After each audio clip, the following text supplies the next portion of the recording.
Puji Tuhan, saudari, kita akan melanjutkan pembahasan dalam semi-annual training bulan Desember tahun 2025 yang berjudul Mengalami, Menikmati, dan Mengekspresikan Kristus bagian yang keempat. Dan kita akan melanjutkan di dalam pengkajian berita ke-39 atau berita yang ketiga dengan judul Kristus adalah anak manusia yang berjalan di tengah-tengah kaki pelita emas. Saudara-saudari, kita perlu menyadari bahwa pembahasan kita dari kitab Wahyu. Dan kitab Wahyu ini adalah kitab nubuat, namun saudara-saudari, bukan hanya dalam nubuat kata-kata saja, tetapi juga dalam visi yang ditampakkan kepada manusia. Dalam pandangan Allah, semua perkara yang telah dinubuatkan ini sudah terjadi. Karena itu, semua visi demi visi ditampakkan kepada pelihatnya.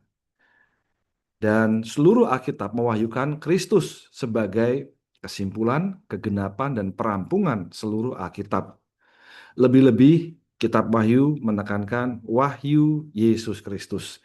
Dan kita akan melihat bagaimana Kristus adalah anak manusia yang berjalan di tengah-tengah kaki pelita emas. Dalam berita ke-37 atau berita yang pertama, kita telah melihat bagaimana ministry Tuhan.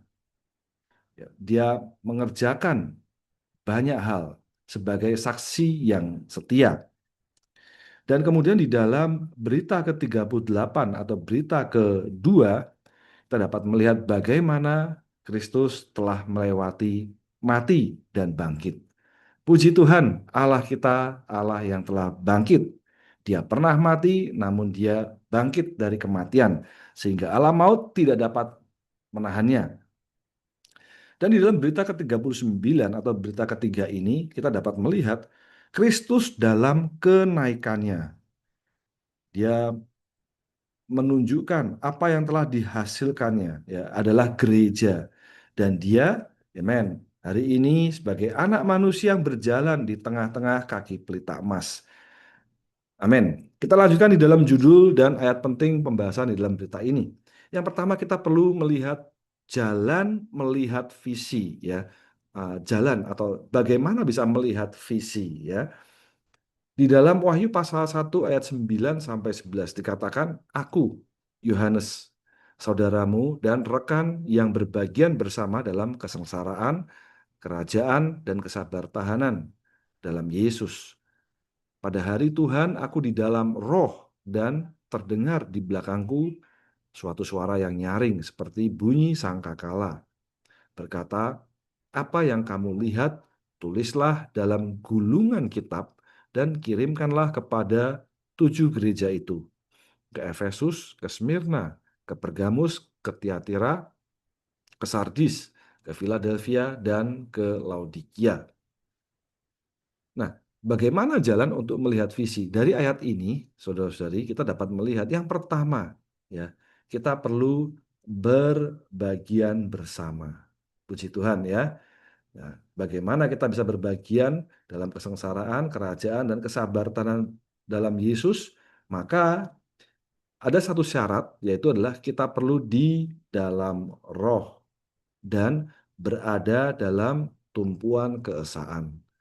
Ketika kita di dalam roh, amen, dan berada dalam keesaan, tumpuan keesaan, ya, maka kita baru dapat melihat visi. Kita dapat berbagian bersama dalam kesengsaraan, kerajaan, dan kesabartahanan dalam Yesus. Puji Tuhan, ya. Jadi kata ini, ya, ke Efesus, ke Smyrna, ke Pergamus, Tiatira, Sardis, ini adalah dalam tumpuan keesaan. Kita perlu di dalam roh dan di dalam tumpuan keesaan.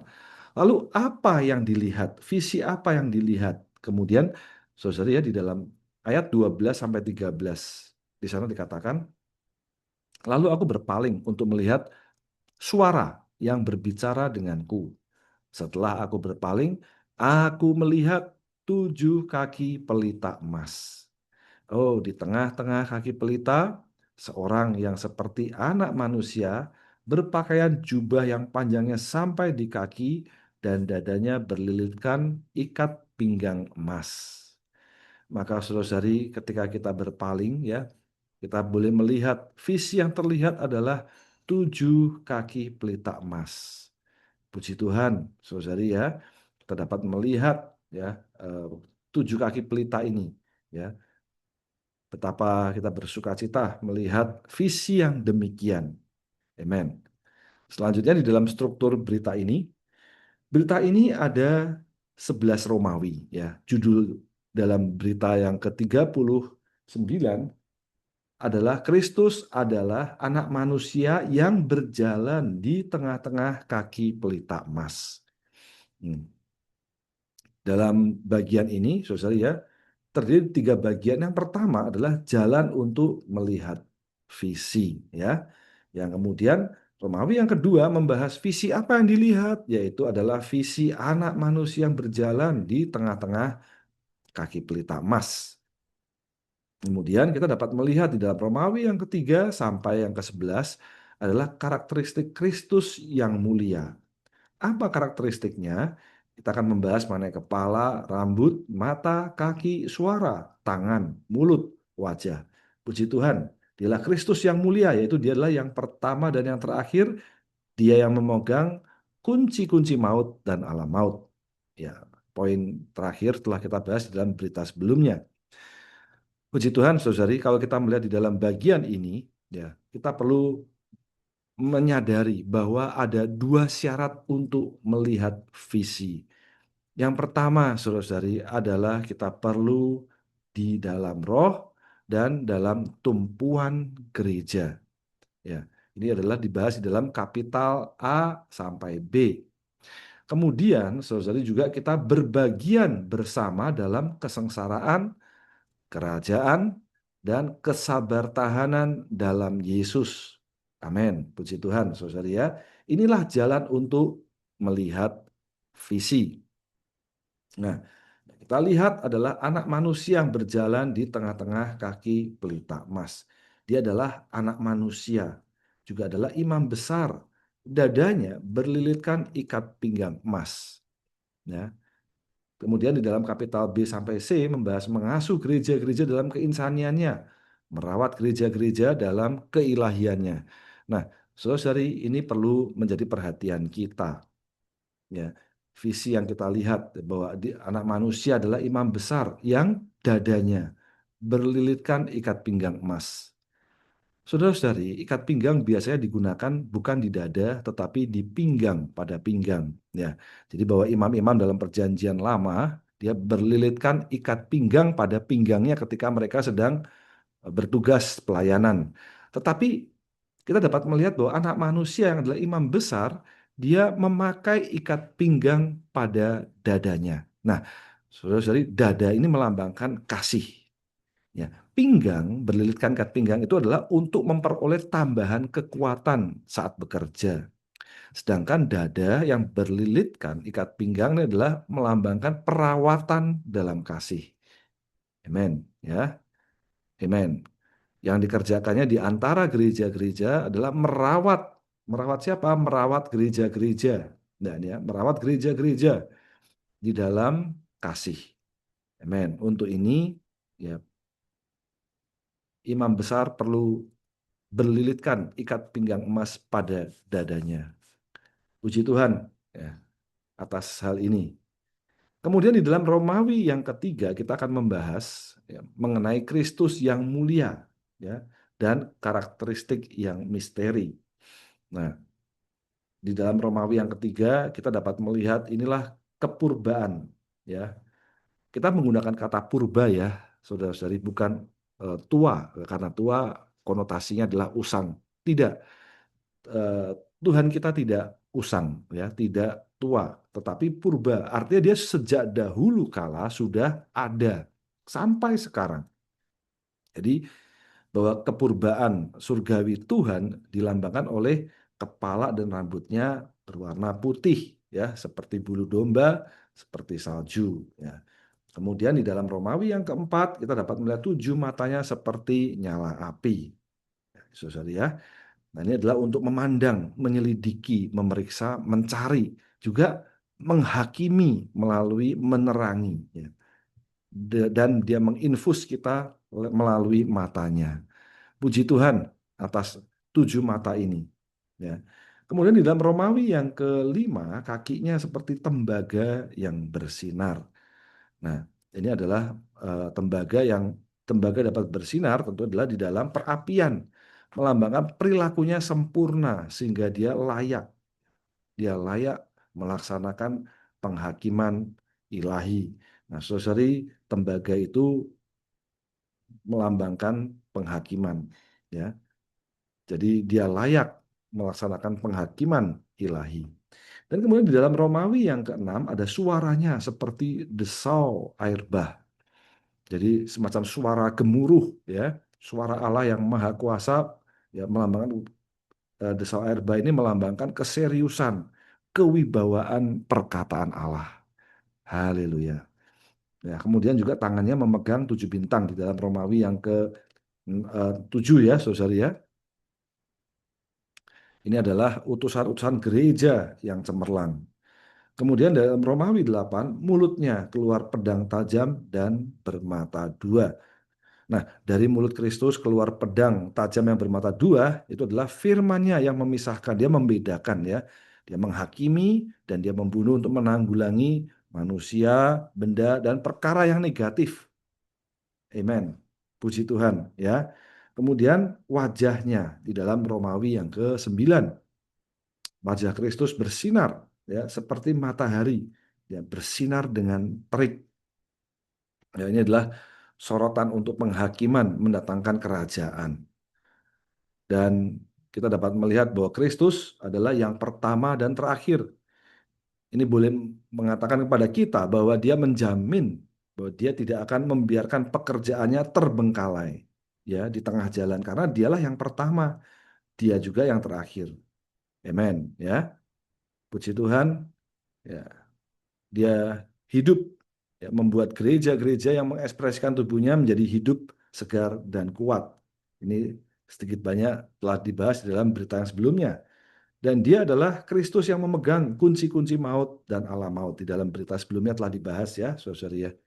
Amen. Puji Tuhan. Mari kita lanjutkan di dalam struktur pembacaan harian. Nah, berita ini selama 6 hari terbagi menjadi 3 hal besar, ya, saudara, ya.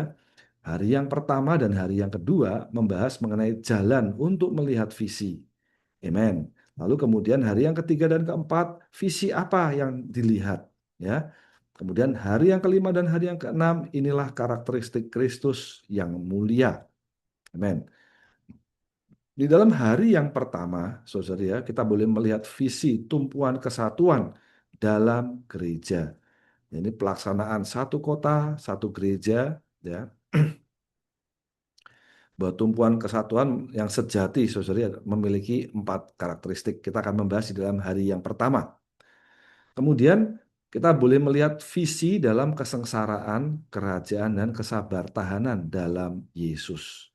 Kata Yesus, saudara-saudari, ya, mengacu kepada penderitaannya, kesabartahanannya.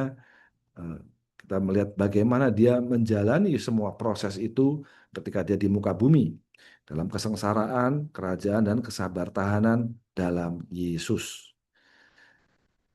Kemudian di dalam hari yang ketiga kita dapat melihat, ya, visi yang terlihat adalah Kristus sebagai anak manusia yang adalah imam besar. Dia mengasuh gereja-gereja dalam keinsaniannya.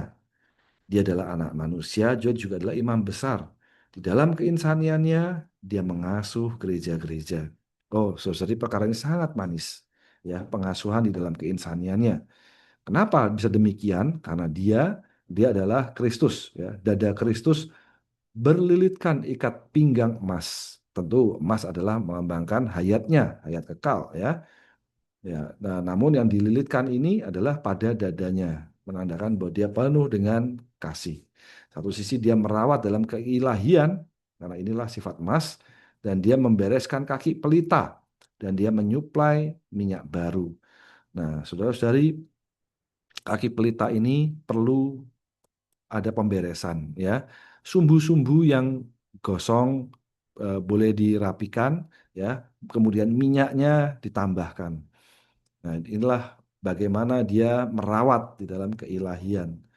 Sehingga kita dapat melihat siapa Kristus yang demikian. Ya, dia adalah dan kepala, rambut, 7 mata, kaki, dan suara Kristus. Amen. Ya, kita dapat melihat kepala dan rambutnya, ya, 7 matanya, kakinya, suaranya. Kemudian dilanjutkan di dalam hari yang keenam, tangan, mulut, dan pekerjaan Kristus. Ya, tangannya memegang 7 bintang, ya, mulutnya keluar pedang tajam bermata dua, wajahnya bersinar seperti matahari yang bersinar dengan terik. Puji Tuhan, saudari ya, bahwa dialah yang pertama dan juga yang terakhir. Ya, dia adalah the first, dia juga the last, dia adalah yang memulai ya, beginning, dan dia juga yang mengakhiri, yang ending ya. Dia tidak akan membiarkan pekerjaannya terbengkalai di tengah jalan. Puji Tuhan. Mari kita lanjutkan di dalam hari yang pertama. Kita dapat melihat visi gereja di atas tumpuan kesatuan. Saudari, kita dapat melihat visi ini ada syaratnya, ya, yaitu di dalam tumpuan kesatuan, ya, di dalam roh dan di dalam tumpuan kesatuan. Maka kita dapat melihat pelaksanaan satu kota, satu gereja. Nah, kita dapat melihat di dalam Kisah Para Rasul pasal 8 ayat 1. Dikatakan pada hari itu berlaku penganiayaan yang hebat terhadap gereja di Yerusalem. Ya, yang kita fokuskan ini adalah ini ya, saudara ya, gereja di Yerusalem. Kemudian di dalam pasal 13 ayat 1 Kisah Para Rasul dikatakan dalam gereja lokal di Antioquia. Jadi gereja ya, gereja lokal di. Dan sampai pada Wahyu pasal 1 ayat 11, di sana ada 7 gereja, ke Efesus, ke Smyrna, ke Pergamus, ke Tiatira, ke Sardis, ke Philadelphia, dan ke Laodikia. Ini adalah pelaksanaan satu kota, satu gereja. Jadi ini adalah pelaksanaan kehidupan gereja yang sebermula, ya. Satu gereja, satu kota. Dalam satu kota hanya ada satu gereja. Amin. Kemudian kita lanjutkan di dalam tumpuan kesatuan yang sejati, dia memiliki 4 karakteristik. Nah, kita akan memasuki ya, saudara ya. Di dalam Ulangan pasal 12 ayat 5 dikatakan, tetapi tempat yang akan dipilih Tuhan Allahmu dari segala sukumu untuk menegakkan namanya, yaitu kediamannya, harus kamu cari dan ke sana kamu harus pergi. Di dalam kitab Ulangan telah menyampaikan hal ini, saudara ya. Jadi perkara apa yang dipilih oleh Tuhan, ya, namanya, tempatnya, ya, tempat kediamannya, juga mesbahnya. Nah, di dalam Ulangan 12 ayat 27 dikatakan, dan engkau harus mempersembahkan kurban bakaranmu, daging dan darahnya di atas mesbah Tuhan Allahmu. Dan darah kurban sembelihanmu harus dicurahkan ke atas mesbah Tuhan Allahmu, dan engkau boleh makan dagingnya. Di saudari, tempat yang dipilih oleh Tuhan, ya seharusnya kita ke sana pergi. Ya. Karakteristik tumpuan kesatuan itu adalah yang dipilih oleh Allah. Jadi umat Allah harus senantiasa satu, tidak seharusnya ada perpecahan. Ya, saudari, ini sangat penting. Ya, harus senantiasa satu. Ya, nama, ya ini ya, namanya, menegakkan namanya. Jadi umat Allah yang berhimpun dalam nama Tuhan, ya hanya ada satu nama, yaitu nama Tuhan Yesus Kristus. Ya, sebagai realitas nama ini adalah roh itu. Puji Tuhan, hanya ada satu nama, tidak ada nama yang lain. Hanya ada nama Tuhan Yesus Kristus. Tidak ada nama orang, tidak ada nama siapapun, saudari ya. Hanya ada satu nama, nama Tuhan Yesus Kristus. Dan tempat kediaman, saudari, dalam perjanjian baru, ini khususnya di dalam roh kita, dalam roh perbauran kita. Inilah tempat kediaman Allah di dalam roh. Dan mesbah, saat kita menyembah Allah, kita benar-benar menerapkan salib Kristus yang dilambangkan oleh mesbah. Segala persembahan yang diletakkan di atas meja, mesbah, saudari ya, akan dibakar habis sampai menjadi debu dan abu. Ya, kita perlu menerapkan salib Kristus di mesbah Tuhan. Maka tumpuan kesatuan sejati ada 4 karakteristik, yaitu adalah harus nantiasa satu yang dipilih oleh Allah. Hanya ada satu nama, tempat kediamannya satu di dalam roh kita, dan kita menerapkan mezbah adalah salib Kristus. Amin.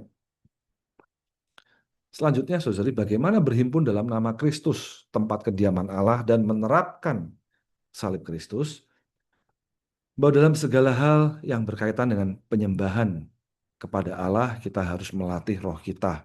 Ketika kita bernyanyi, kita harus bernyanyi, menerapkan roh. Ketika memuji, kita harus memuji dengan roh. Ketika kita berbicara, kita harus berbicara dengan roh. Jika kita melakukan ini, perhimpunan kita akan di dalam tempat kediaman Allah.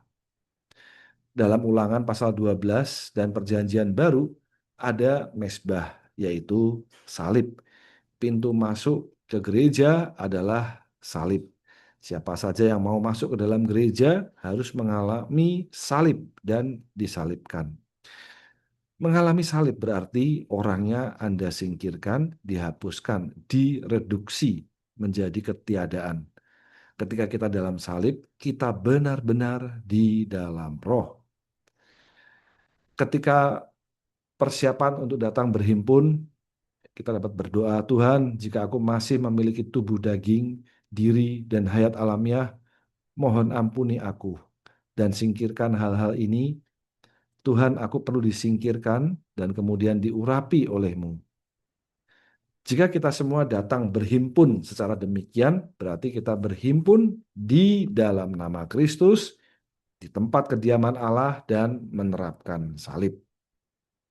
Puji Tuhan. Kemudian di dalam hari yang kedua, kita membahas mengenai melihat visi berbagian bersama dalam kesengsaraan, kerajaan, dan kesabartahanan dalam Yesus. Ya. Apa maksud dalam Yesus? Ya? Dimaksud dengan dalam Yesus. Dalam Wahyu pasal 1 ayat 9 dikatakan, Aku, Yohanes, saudaramu dan rekan yang berbagian bersama dalam kesengsaraan, kerajaan, dan kesabartahanan dalam Yesus. Kemudian Kisah Rasul 16 ayat 7 dikatakan, dan setibanya di Misia mereka mencoba masuk ke Bitinia, tetapi Roh Yesus tidak mengizinkan mereka. Nah, dalam Yesus berarti ketika kita berdasarkan Roh Yesus yang berhuni di dalam kita, yaitu roh dari Dia yang memiliki kekuatan yang cukup untuk menanggung kesengsaraan. Kita mengikuti Yesus orang Nazaret dan akan menderita dan mengalami penganiayaan. Nah, saudari, kita perlu mengingat ya bahwa hari ini kesengsaraan yang Tuhan izinkan dalam hidup kita adalah berupa penempaan, ya, untuk menempa kita bersama dengan saudara-saudari yang lain, amen, ya, sebagai kaki pelita emas. Nah, karena itu saudari, ya, ketika kita mengatakan dalam Yesus, artinya kita sadar bahwa kekuatan untuk menanggung kesengsaraan, ya, menderita dan mengalami penganiayaan itu ada pada kita. Ya, puji Tuhan, ada Roh Yesus di dalam kita. Nah, kemudian ya, kita melihatnya adalah dalam kesengsaraan, kerajaan, dan kesabartahanan. Ya, dalam Kisah Rasul 14 ayat 22 dikatakan untuk masuk ke dalam kerajaan Allah kita harus mengalami banyak sengsara. Nah, saudari, kesengsaraan adalah untuk masuk dalam kerajaan Allah. Kita harus mengalami banyak sengsara. Melalui kuat kuasa kebangkitan Kristus, kita dapat berbagian dalam penderitaannya dan menempuh kehidupan tersalib serta diserupakan kepada kematiannya. Inilah yang dimaksud dengan sengsara ya, saudari ya. Amen. Jadi sengsaranya jelas. Ya. Kemudian dalam kerajaan, ya, ini adalah kehidupan gereja, mengejar keadilan, iman, kasih, dan perdamaian bersama mereka yang berseru kepada Tuhan dengan hati yang murni, ya, dan memperhatikan saudara yang berdosa.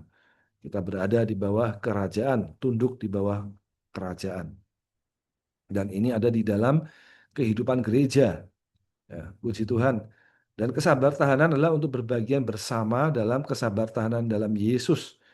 Kita harus melawan taktik Satan yang mengauskan. Nah, saudari, nah, seringkali kita tidak sabar, ya, kita tidak tahan.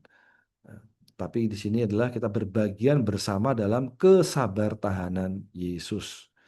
Tujuannya adalah untuk mengalahkan atau melawan taktik Satan yang mengauskan. Kemudian dalam hari yang ketiga, bahwa Kristus sebagai anak Allah dan imam besar yang mengasuh gereja-gereja dalam keinsaniannya. Puji Tuhan bahwa dia adalah anak Allah, dia juga adalah imam besar, dadanya berlilitkan ikat pinggang emas. Dan dia mengasuh dalam keinsanian. Mari kita lihat bahwa di dalam Wahyu pasal 1 ayat 13 dikatakan di tengah-tengah kaki pelita seorang yang seperti anak manusia berpakaian jubah yang panjangnya sampai di kaki dan dadanya berlilitkan ikat pinggang emas. Ya, ini adalah anak manusia ya. Anak manusia berpakaian jubah panjang. Nah, ini adalah sekali lagi saudara ini adalah berupa gambar atau lambang ya, perlambangan. Jadi meskipun kita melihat ini adalah seperti gambar ya, anak manusia berpakaian jubah yang panjangnya sampai di kaki. Nah, ini kita perlu melihat apa maknanya ya. Jadi bahwa inilah dalam keinsaniannya, amen. Anak manusia adalah imam besar. Ya, puji Tuhan. Ya, jubah yang panjangnya sampai di kaki ini dalam keinsaniannya. Kemudian ikat pinggang di pinggang ya ini dikuatkan bagi pekerjaan ilahi untuk menghasilkan gereja-gereja ya. Jadi untuk bekerja perlu mengenakan ikat pinggang pada pinggang. Dia mengenakan ikat pinggang di dada adalah melalui kasihnya memperlihatkan gereja-gereja yang dihasilkannya. Puji Tuhan, ketika dia menghasilkan ya dalam proses dia bekerja, dia mengenakan ikat pinggang. Tetapi ketika pekerjaannya telah rampung, amen, dia merawat ya, dia melawat gereja-gereja ya, adalah mengenakan ikat pinggang di dada. Ini adalah melalui kasihnya memperhatikan gereja-gereja yang telah dihasilkannya. Jadi ikat pinggang emas, ya, ikat pinggang emas itu sendiri melambangkan keilahian Kristus sebagai kekuatan ilahinya. Dan dada melambangkan bahwa kekuatan dari keilahian ini digunakan dan digerakkan oleh dan berdasarkan kasihnya. Tujuannya adalah untuk merawat gereja-gereja. Ya, dia mengasuh dalam keinsanian. Di dalam Keluaran 37 dikatakan, dan Harun harus membakar ukupan wangi-wangian di atasnya. Tiap-tiap pagi apabila dia membereskan pelita, dia harus membakarnya. Nah, saudara, dia memangkas ya sumbu pelita dari kaki pelita. Dia memotong semua hal negatif yang menghambat penyinaran kita. Amen ya. Di dalam pengasuhannya dia mengerjakan perkara ini. Ya, semua hal yang negatif dipotong. Dan bagian sumbu pelita yang hangus yaitu bunga lampu ya, yang arang pada sumbu ya. Ini adalah melambangkan hal-hal yang tidak sesuai dengan ketetapan Allah perlu dipotong seperti daging ya, alamiah, diri dan ciptaan lama. Puji Tuhan, dia memotong semua perbedaan ya, kesalahan, kekurangan, kegagalan, kelemahan di antara gereja-gereja. Amen. Selanjutnya di dalam hari yang keempat kita dapat melihat dada Kristus yang berlilitkan ikat pinggang emas dalam keilahiannya merawat gereja-gereja. Ya, dalam Wahyu pasal 13, penekanannya sekali lagi, saudara ya, dadanya berlilitkan ikat pinggang emas. Jadi bahwa dalam keilahiannya, ini emas ya, saudara ya, memperlihatkan gereja-gereja dengan, memperhatikan gereja-gereja dengan kasih ilahi. Dan dilambangkan dengan dadanya berlilitkan ikat pinggang emas untuk merawat gereja-gereja. Dadanya ini adalah melambangkan dimotivasi oleh kasih ya, dimotori oleh kasih. Ya. Amen. Kemudian Kristus yang berjalan, Roh yang berbicara, dia yang memangkas kaki pelita dan dia menyuplai minyak baru. Ya, di dalam Wahyu pasal 2 ayat 1 dikatakan, demikianlah yang dikatakan dia yang memegang 7 bintang itu di tangan kanannya, yaitu dia yang berjalan di tengah-tengah 7 kaki pelita emas. Ya, berjalan. Kemudian di dalam Wahyu pasal 27 katakan siapa bertelinga hendaklah mendengarkan apa yang dikatakan Roh itu kepada gereja-gereja. Siapa yang menang? Nah, bagaimana dia merawat saudara ya adalah melalui pembicaraannya, ya, melalui firman, melalui apa yang dikatakannya, ya, mendengarkan apa yang dikatakannya. Sebenarnya kita mengalami perawatannya. Jadi bagaimana gereja dirawat, ya, mengalami perawatan keilahian Kristus. Bagaimana dia memangkas kaki pelita, bagaimana dia menyuplai minyak baru adalah melalui pembicaraannya, melalui firman-Nya. Ya, pembicaraannya adalah firman-Nya. Maka ketika kita kembali kepada firman, kita kembali kepada pembicaraannya. Nah, pembicaraannya inilah yang merawat kita. Hmm. Jadi, sebagai Kristus yang berjalan, dia tahu kondisi setiap gereja. Ya, sebagai roh yang berbicara, dia membereskan kaki pelita dan memenuhi pelita dengan minyak baru suplai roh itu. Puji Tuhan ya atas roh yang berbicara. Kristus yang berjalan dan roh itu yang berbicara. Nah, jadi pelayanan imam Kristus tidak hanya merupakan dia berjalan dalam Wahyu pasal 1, tetapi juga dia yang berbicara dalam pasal 2 dan 3. Karena dia berjalan di tengah-tengah gereja-gereja, dia tahu kondisi setiap gereja. Bagaimana dia dapat menulis 7 surat yang berfokus pada poin-poin tertentu. Karena dia telah mengunjungi semua gereja. Dia telah berjalan ke Efesus, ke Smyrna, Pergamus, Tiatira, Sardis, Philadelphia, dan Laodikia. Perjalanan ini membuat dia memahami setiap kondisi.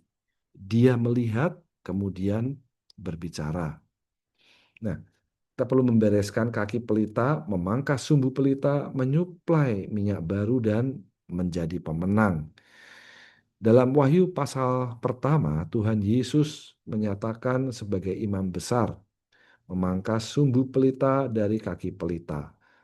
Lambang kitab Keluaran memberitahu kita bahwa tiap pagi dan senja, para imam harus membereskan pelita lampu. Ini mencakup dua hal. Pertama, dia memangkas sumbu pelita yang hangus. Kedua, dia menambahkan minyak. Membereskan pelita adalah memotong ujung yang hangus, yaitu bagian yang tidak dapat bersinar lagi. Menambah minyak adalah suplai yang diperlukan. Dalam Wahyu pasal 2 dan 3, imam besar kita mengelola 7 kaki pelita. Dia memotong hal-hal yang tidak perlu, hal-hal yang menghambat penyinaran kita. Dan pada saat yang sama dia menyuplai minyak yang diperlukan supaya kaki pelita menyala terang. Tujuan semua pelayanan dan perhatiannya adalah agar Anda menjadi pemenang. Agama, duniawi, hal-hal jahat, dan situasi suam-suam kuku bukanlah bagian dari kaki pelita emas. Akan tetapi ketika Anda makan buah dari pohon hayat, berbagian dalam mana tersembunyi, dan menikmati perjamuan surgawi, perawatan yang demikian akan menjadi unsur ilahi yang membentuk kaki pelita. Puji Tuhan. Kita lanjutkan di dalam hari yang kelima. Ya, kita dapat melihat karakteristiknya. Itu kepala, rambut, 7 mata, kaki, dan suara Kristus. Ya, jadi kepala dan rambut putih, 7 mata seperti nyala api. Ya, kemudian kaki seperti tembaga yang bersinar. Suara seperti air yang bergemuruh. Amen. Di dalam ayat 14, kepala dan rambutnya putih seperti bulu domba, seperti salju, dan matanya seperti nyala api. Jadi kepurbaan surgawi Tuhan digambarkan oleh kepala dan rambutnya putih seperti bulu domba, seperti salju. Sedangkan 7 mata Tuhan seperti nyala api untuk memandang, menyelidiki, memeriksa, mencari, dan menghakimi melalui menerangi dan menginfus. Ya. Men. Kemudian di ayat 15, kakinya seperti tembaga yang bersinar yang membara di dalam perapian. Suaranya seperti suara desau air bah. Bahwa kaki Tuhan seperti tembaga yang bersinar, yang membara di dalam perapian. Melambangkan perilakunya sempurna sehingga dia layak melaksanakan penghakiman ilahi. Dan suara Tuhan seperti suara desau air bah. Ini semacam suara yang gemuruh, suara Allah yang maha kuasa, melambang keseriusan dan kewibawaan perkataan Allah bagi peringatan dan kesadaran kita.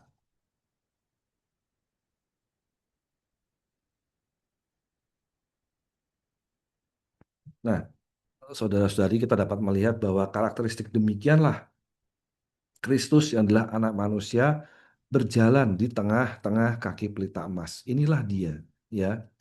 Kepala dan rambutnya putih, matanya seperti nyala api, kakinya seperti tembaga yang bersinar, suara yang bergemuruh.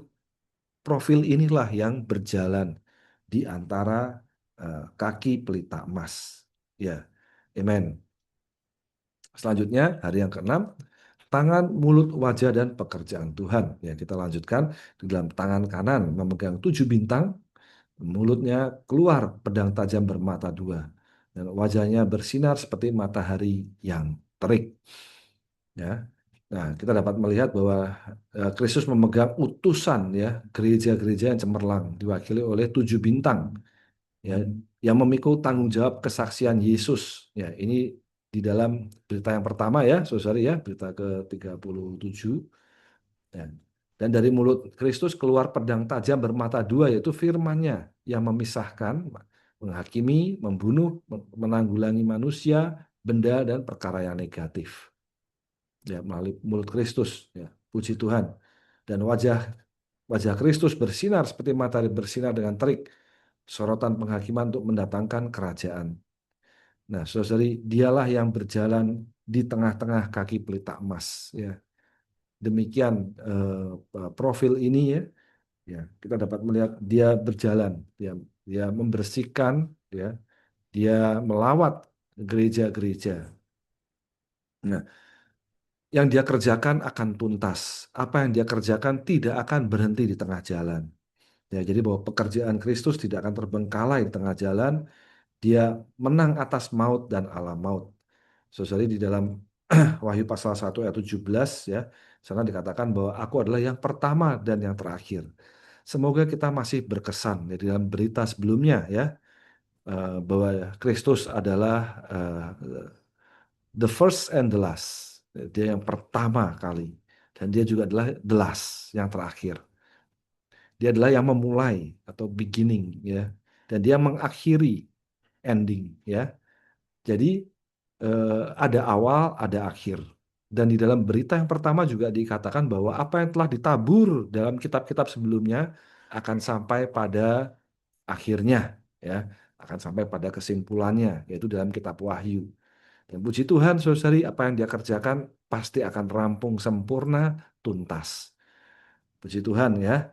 Jadi kita dapat melihat, ya, dia adalah yang pertama dan yang terakhir.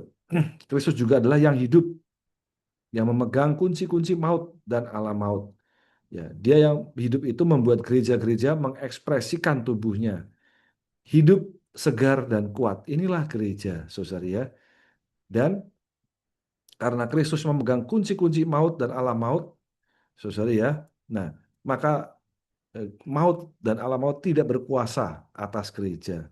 Maka, saudari, ya, bagaimana praktisnya? Ya, kita melalui melatih menyangkal diri, memikul salib, kehilangan hayat jiwa, dan kita memberi kedudukan, kesempatan, ya, jalan yang bebas kepada Tuhan untuk beroperasi dan bertindak di antara kita. Maka hasilnya maut dan alam maut, ya, tidak dapat menguasainya.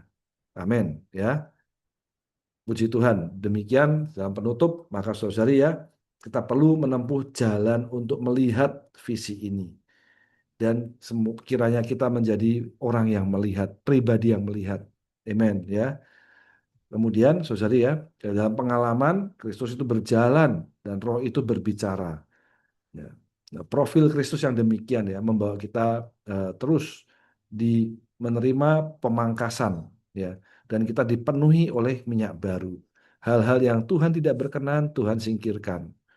Inilah dia yang berjalan, ya, saudari, di tengah-tengah kaki pelita emas. Kristus adalah anak manusia yang berjalan di tengah-tengah kaki pelita emas.